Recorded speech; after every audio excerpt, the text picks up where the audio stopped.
자, 말씀의 제목을 따라해 봅니다. 위로와 격려와 소망의 책. 말씀의 은혜 받으시기를 축복합니다. 이번에 요한계시록 전체를 다루기 때문에 오늘은 요한계시록 개론 차원에서 말씀을 드리려고 합니다. 우리 성도들이 요한계시록에 대해 보편적으로 가지고 있는 몇 가지 생각들이 있습니다. 첫째는 어렵다는 거죠. 아마도 난해한 상징들이 많이 나오기 때문이라고 생각을 합니다. 둘째는 두렵다는 겁니다. 마지막에 일어날 일들이 너무나 무섭게 표현되어 있기 때문에 그렇게 생각을 하는 것 같습니다. 셋째는 해석이 너무 다양하다는 겁니다. 요한계시록을 놓고 학자들마다 견해가 갈립니다. 이런 이유들 때문에 요한계시록 읽기를 주저하거나 또 재미없어하고 무서워하게 됩니다. 자, 그런데 요한계시록을 많이 애용하는 사람들이 있습니다. 누가 애용하죠? 주로 이단들이 많이 애용합니다. 지금까지 우리나라에서 수도 없이 많은 무리를 일으켰던 이단 집단들은 한결같이 요한계시록에 대해서 자신들이 그것을 연구하는 과정에서 혹은 하나님께서 특별한 음성을 들려주셔서 그 내용을 정확히 알게 되고 풀게 되었다고 주장합니다. 그런데 이단 중에서 제대로 신학을 공부해서 성경을 볼 수 있는 사람이 없고 대개 자기가 이단에 속했다가 거기서 해석하는 걸 가지고 또 하고 조금씩 바꿔서 그렇게 해석할 뿐이죠. 그리고 자신들만 요한계시록을 풀 수 있는 것처럼 말하면서 이제 많은 성도들을 요한계시록을 가지고 미혹을 했습니다. 여러분 분명히 알아야 되겠어요. 요한계시록의 해석은 이단들의 전유물이 아닙니다. 안타깝게도 수많은 사람들이 저들의 잘못된 가르침에 빠져서 영적으로 착취를 당하고 비참한 상황에 빠져들었습니다. 그래서 우리는 무엇보다도 이 요한계시록에 대해서 바르게 잘 가르치고 제대로 잘 배우는 것이 중요하다는 것을 알아야 할 줄로 믿습니다. 요한계시록은 신약 성경 가운데 마지막에 기록됐는데 주 90년 이후에 대개 95년에서 96년경에 기록된 것으로 보고 있습니다. 자, 그렇다면 이 요한계시록은 시대적으로 어떤 상황에서 기록됐을까? 우리가 신학에서 삶의 자리라는 표현을 쓰고 있어요. 독일 말로 지츠인 네벤 이런 말을 쓰는데 삶의 자리, 그 성경이 기록된 삶의 자리, 배경, 역사적인 상황은 어떠했을까? 로마 제국은 세계 통일을 목표로 삼고 황제의 권력을 절대화하기 위해서 1세기 이전에는 죽은 황제를 신으로 숭배하게 했습니다. 그런데 1세기에는 살아있는 황제를 숭배하게 하고 이를 거부하는 사람들을 가차없이 박해하고 처형을 했습니다. 하지만 유대인들에게는 이게 먹혀들질 않았어요. 그러자 로마는 세금을 바치고 통일 정책에 순복하는 조건으로 유대인들에게만 어느 정도 자유를 주었어요. 우리가 아는 것처럼 총독을 보내서 이제 반란을 일으키는 것을 제외하고는 자치할 수 있도록 그렇게 했습니다. 이것이 성공적이었는데 그런데 기독교인들의 경우는 달랐습니다. 교회가 세워지고 전 세계 복음 전파를 통해서 하나님만을 유일신으로 우리 예수님을 구원자로 믿는 그런 신앙생활을 하는 기독교인들, 자, 이들은 로마 황제를 신으로 섬기는 것을 단호하게 거부했습니다. 당연히 로마 정부에서 볼 때 우리 기독교와 기독교인들은 미움의 대상이죠. 특별히 기독교는 우리 특성상 예수님의 명령대로 땅끝까지 복음을 전해야 되고 또 환난이나 박해 중에서라도 전도의 사명을 감당해야 했기 때문에 유대교와는 달리 로마 정부와 정면으로 충돌할 수밖에 없었습니다. 여러분, 유대교회는 선교지향적인 교회가 아니죠. 자기들만 구원받았다고 한 독선에 빠져 있으니 성경을 왜곡했으니까요. 결국 세계 통일의 야망을 가지고 있던 로마 황제들은 이제 이러한 기독교를 그대로 두고 볼 수가 없어서 박해를 하고 지도자들을 잡아서 죽이게 됩니다. 그래서 바울과 베드로가 로마에서 순교를 당했고 다른 제자들도 흩어져서 복음을 전하다가 박해를 받고 순교를 당했습니다. 그런데 유독 박해 가운데서도 살아남은 한 사람이 있는데 그 사람이 바로 요한계시록의 저자인 사도 요한이었어요. 갈리굴라 황제, 네로 황제에 이어서 공포정치의 정점에 이른 도미티아누스 황제는 자신의 명령이고 신의 명령이라고 주장을 하면서 모든 정부 공문서에 이런 문구로 시작을 하게 했어요. 우리의 주이신 하나님이 다음과 같이 명령하신다. 여기서 하나님은 자신을 얘기하는 거죠. 황제가 하나님이에요. 도미티아누스 황제의 치하에서 요한이 당한 박해에 관한 이야기가 너무 다양하고 그 사실 여부도 확인하기가 어렵습니다. 한 전승에 의하면 어느 날 독약을 마시는 선고를 요한이 받았지만은 아무런 고통을 받지 않았다, 이런 전승이 있습니다. 또 신비로운 전승은 그가 죽임을 당해서 무덤에 묻히기도 했는데 그 다음 날에 멀쩡하게 일어나서 다녔다는 거죠.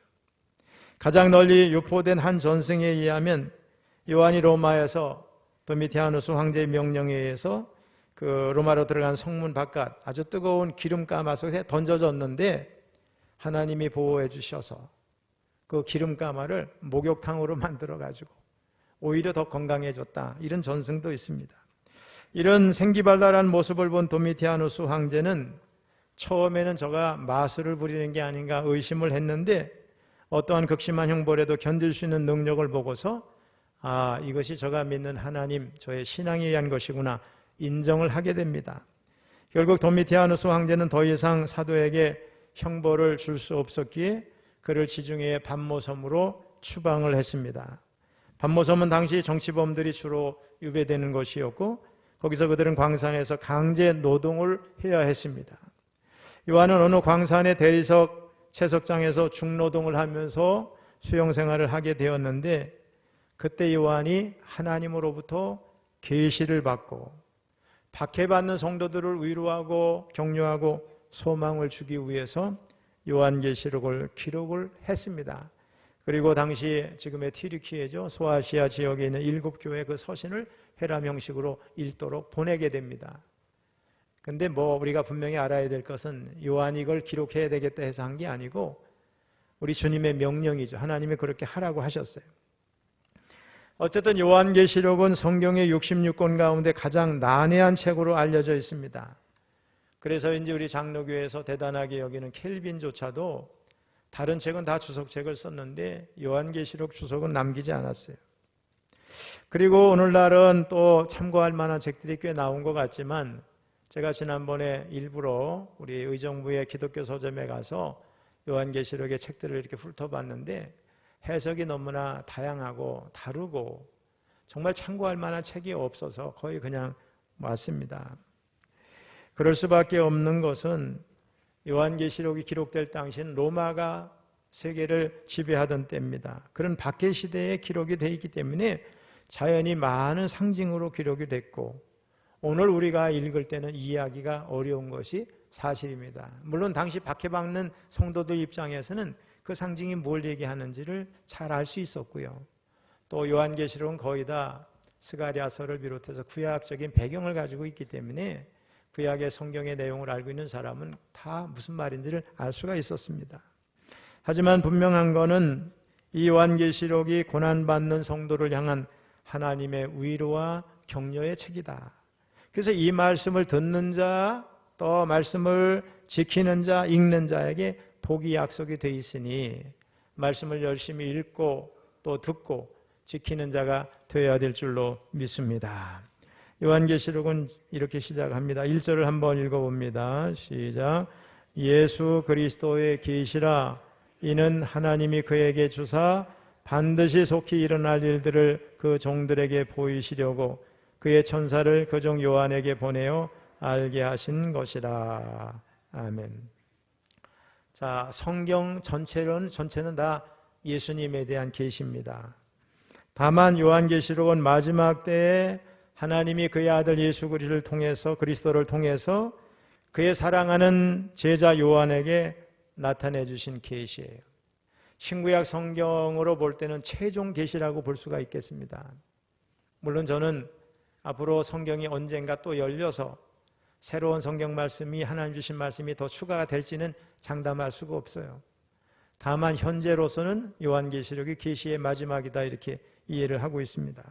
자, 히브리서 1장 2절 1장 1절로 2절을 읽어봅니다. 시작.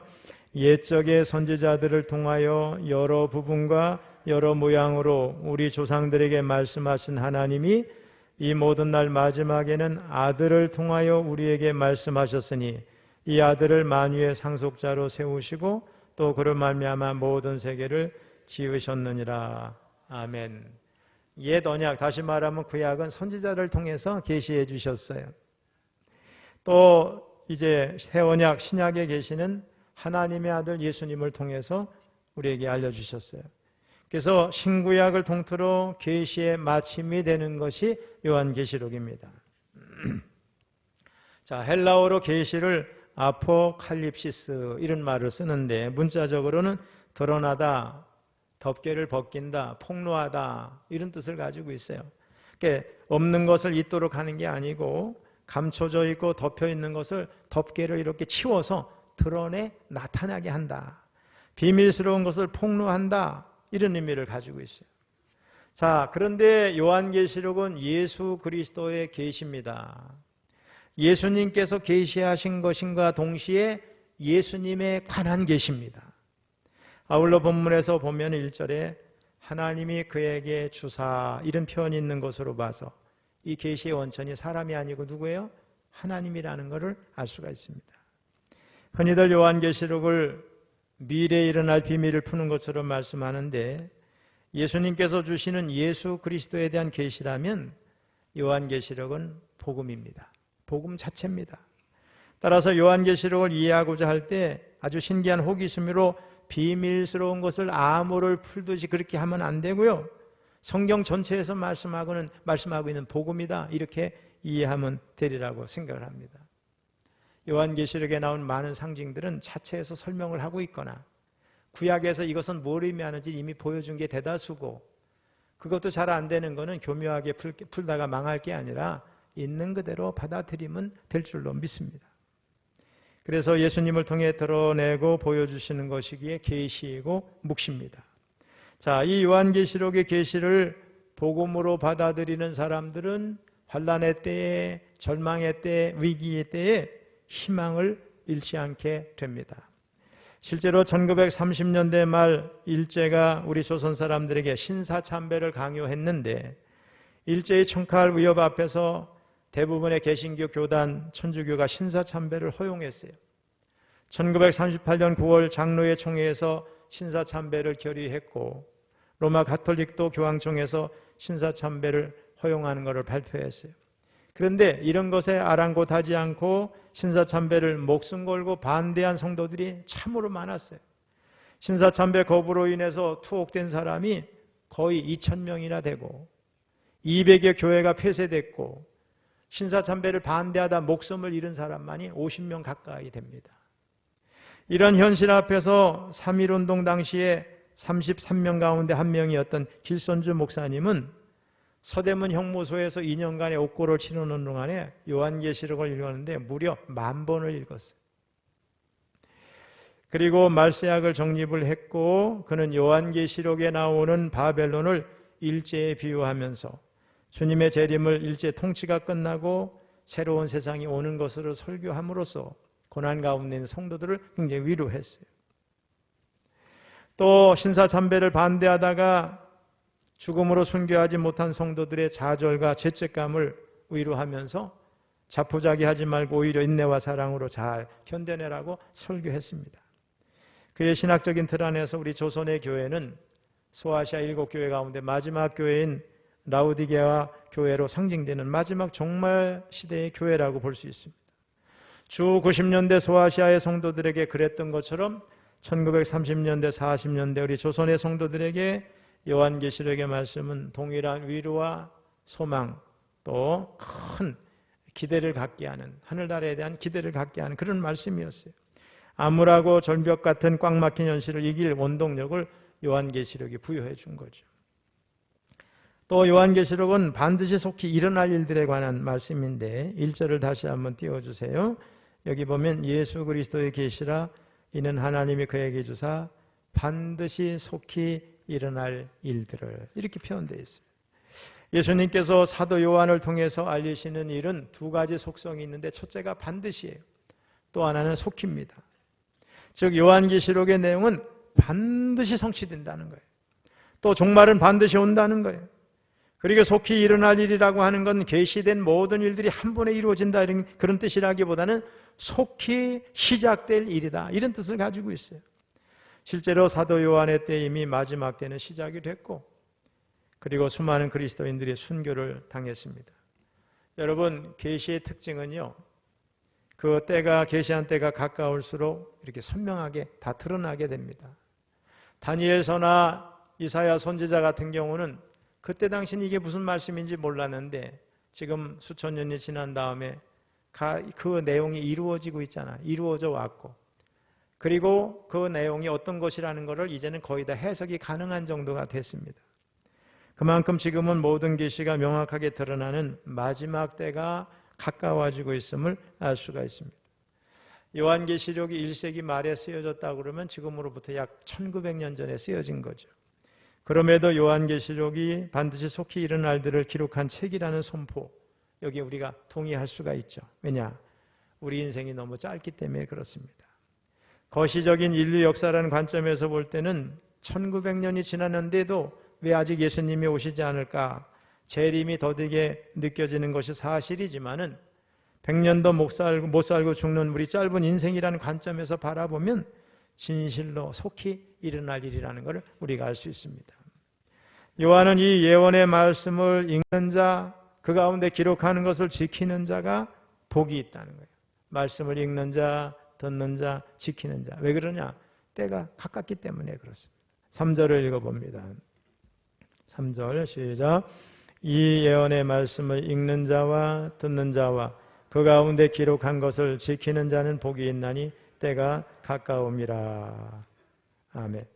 이 예언의 말씀, 즉 요한계시록을 읽고 듣는 자가 누굴까? 1차적으로는 이 편지의 수신자들인 지금의 튀르키예 소아시아의 7교회 성도들입니다. 2차적으로는 지금 요한계시록의 말씀을 전하고 있는 저와 여러분이 2차의 대상입니다. 초대교회에서는 사도가 보낸 두루마기 서신을 이렇게 받으면 한 사람이 이렇게 낭독을 하고 나머지는 듣고 또 말씀대로 살았습니다. 그래서 이 원어에 보면 읽는 자는 한 사람이니까 단수로 표현되어 있고 듣는 자, 지키는 자는 어떻게 돼요? 복수로 이렇게 돼 있는 걸 우리가 볼 수 있습니다. 그러니까 예배 시에 한 사람이 낭독을 하고 많은 회중이 들었다는 걸 우리가 알 수 있습니다. 주님의 말씀은 살아있습니다. 운동력이 있습니다. 읽고 듣는 가운데 성령께서 역사해 주셔서 깨닫게 하시고 믿음도 주시는 줄로 믿습니다. 그러한 믿음은 곧 이 말씀들을 지키게 하는 원동력이 됩니다. 아무리 어려운 고난이라도 이겨낼 힘을 줍니다. 그래서 최후 승리를 맛보게 합니다. 왜 그러냐? 때가 가깝기 때문에 그래요. 승리의 그날이 얼마 남지 않았다는 것. 이것이야말로 복이 아니고 뭐겠습니까, 여러분? 요한계시록에 때라는 표현이 많이 나오는데 막연한 것이 아니라 곧 일어날 일들을 말씀해요. 결정적으로 중요한 한 사건인 주님의 재림과 종말을 말씀해요. 그런 점에서 이 표현은 주님의 재림이 가까웠음을 강조하기 위한 그런 거라고 우리가 볼 수 있어요. 영화를 보면 예고편이나 제가 아리랑 TV 166번을 자주 보는데 거기 보면 coming soon 이런 말이 있어요. 번역하면 개봉박두 이런 말이죠. 곧 다음 프로그램이 진행된다 이런 게 온다 이런 뜻이죠. 자, 그런데 요한계시록이 기록된 지 2000년이 지났는데 과연 때가 가깝다는 말이 무엇을 의미하는가 이렇게 생각하는 사람도 있을 수 있어요. 근데 여러분, 이것은 종말의 때 역사의 끝을 말하는 것으로도 받아들일 수 있지만 바로 저와 여러분에게 남겨진 시간을 한번 생각해 보면 주님의 재림을 준비하시는 시간이 얼마 남지 않았습니다. 여러분, 주님이 재림하시고 나면, 우리가 죽고 나면, 그죠? 이 더 이상 재림을 준비할 시간이 없어요. 이 땅에서 그것은 되어져야 되는 거죠. 이 땅에서 주님의 재림을 준비하지 못해 그냥 그것으로 끝입니다. 그러니까 내가 살아 생전에 주님이 오실 그날을 준비하는 것이 너무나 중요해요. 그렇다면 한번 여러분 생각해 보세요. 나에게 종말의 시간, 그 때는 얼마나 남아있을까? 어떤 사람은 5년일 수도 있고 어떤 사람은 1년일 수도 있고 어떤 사람은 10년이 있고 길어봐야 몇십 년 안에 다 종말을 맞게 되잖아요. 그런 의미에서 보면 때가 가까운 것이 너무나 분명하고 시간은 얼마 남지 않았습니다. 그래서 어떤 성경에 보면 때가 바로 눈앞에 있습니다. 이렇게 쉽게 번역을 했습니다. 이 부분을. 자, 이 표현대로 이번에 우리 제12회 다니엘 기도에서 요한계시록을 다루게 되는데 어떤 사람은 살아계셔서 처음으로 마지막으로 요한계시록을 보게 될 가능성이 있어요. 그러므로 이게 마지막 내게 기회라 생각하고 이번에 요한계시록을 꽉 붙드는 여러분 될 수 있기를 주님의 이름으로 축원합니다. 특별히 사람은 한 번 죽지만 언제 죽을지 몰라요. 죽음 후에는 어떤 일이 일어날지 모릅니다. 또한 이 세상이 유토피아로 가고 있는지 파멸을 향해 가고 있는지도 몰라요. 그런 의미에서 계시의 말씀을 읽고 듣는 자, 지키는 자가 복이 있는 줄로 믿습니다. 왜냐? 이 계시 안에는 우리가 왜 사는지, 어디를 향해 가는지 다 밝혀주고 있습니다. 한마디로 복잡하게 얽힌 모든 문제들 가운데 무엇이 그 근원이고 어떻게 해결될 수 있는지 그 비밀이 계시의 말씀 안에 있는 거죠. 장래에 어떤 일들이 속히 이루어질 것인지, 왜 그런 일이 일어날 것인지 비밀을 알려주고 있습니다. 우리 눈엔 보이지 않지만 천국은 어떤 곳인지도 알려주고 있어요. 그래서 말씀을 읽는 자, 듣는 자, 지키는 자가 복이 있는 줄로 믿습니다. 하나님의 말씀을 듣고 실천한다고 무슨 복된 사람이 될까? 여러분, 비웃는 사람이 어리석은 사람이에요. 세계 기독교 역사 가운데 말씀을 잘 묵상하고 따르고 말씀을 맡은 자들, 말씀을 지키는 백성들은 다 부유하게 되고 강건한 민족이 되고 복을 받은 줄로 믿습니다. 한때 부강한 영국의 모습을 보고 감탄한 한 아프리카의 추장이 어떻게 영국이 그렇게 부강하게 되었습니까? 질문을 했을 때 당시 빅토리아 여왕은 자신이 있는 성경책을 보여주면서 그 비결은 바로 이 성경책입니다. 성경 말씀이 우리 영국을 이렇게 부강하게 만들었습니다. 그렇게 말을 했어요. 실제로 빅토리아 여왕이 영국을 다스리던 시대에 여왕을 비롯한 많은 국민들이 성경 읽기를 힘썼고 영국이 세계를 지배할 수 있었어요. 우리가 잘 아는 대로 미국의 제16대 대통령 아브라함 링컨은 어린 시절 그의 어머니가 운명하실 때 넘겨준 이 성경책을 읽어서 성공할 수 있었고 위대한 인물이 될 수 있었어요.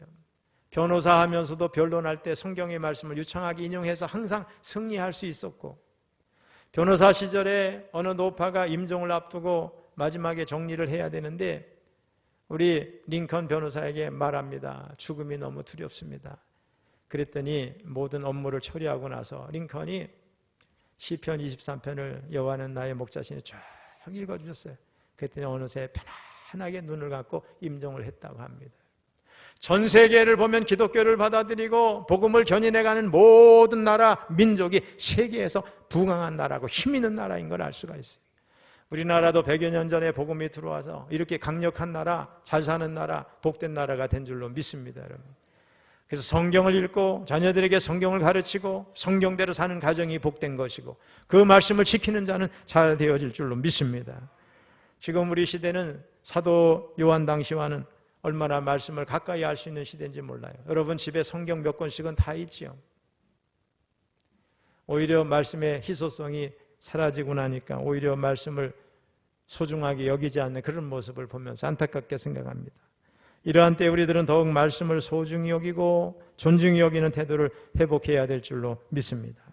사랑하는 성도 여러분, 요한계시록은 예수 그리스도의 계시입니다.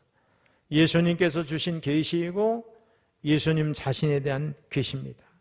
하나님이 그리스도 안에서 속히 이루시고 반드시 성취하실 구속의 경륜을 보여주심으로써 고난받는 교회들, 고난받는 종들을 격려하기 위해서 보낸 계시이고 그 예언이고 편지입니다. 특별히 요한계시록에 나오는 주님의 재림에 관한 말씀은 복음이고 소망입니다. 그런데 여러분 주님의 재림을 무서워하고 요한계시록을 잘못 들어가면 정글에 들어가서 나오지 못하는 것으로 안 읽고 가르치지도 않고 왜 그랬을까? 이단들이 잘못 주장을 했기 때문에 그렇습니다. 우리가 오래전부터 666 이런 얘기 많이 들었죠? 얼마나 무서워요. 666 하면. 저도 고등학교 다닐 때 서울의 시내버스 보면 666이면 오구나 666이네 이렇게 생각을 할 때도 있었으니 그 다음에 휴고, 들림받는다는 얘기할 때 혹시 나는 들림받지 못하는 거 아닌가? 뭐 이런 생각을 합니다. 그리고 재림의 이야기들은 소망이 아니라 두려움의 말씀이었어요. 겁을 주는 말씀이었어요. 신앙생활 열심히 안 하면 휴고에서 탈락이 되고 그런 자들은 대환란에서 순교하지 않으면 구원을 받을 수 없다는 이단들의 잘못된 가르침도 있었어요. 전에는 666표나 바코드 이야기를 많이 했는데 여러분 지금 물건 살 때 바코드 없는 물건을 보신 일 있어요? 그 얘기하는 사람은 이제 어리석다고 생각하죠. 그래서 한때는 베리칩 얘기를 많이 했어요. 여러분 아시죠? 피하 지방에 삽입하는 체내 이식용 마이크로 칩이죠.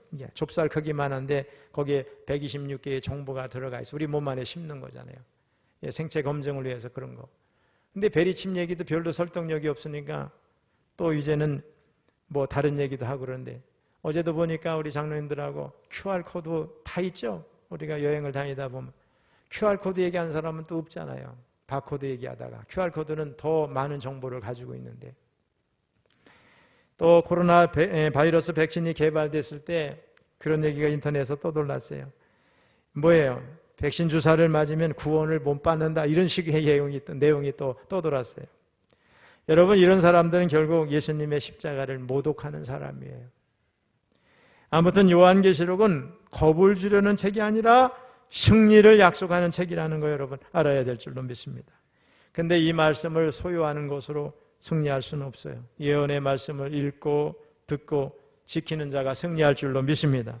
그래서 요한계시록에 보면 1장 3절에 이 예언의 말씀을 읽고 듣고 지키는 자가 복이 있다 이렇게 시작을 해서 마지막 22장에 보면 이 예언의 말씀을 지키는 자가 복이 있다 이렇게 끝나는 걸 우리가 볼 수 있어요.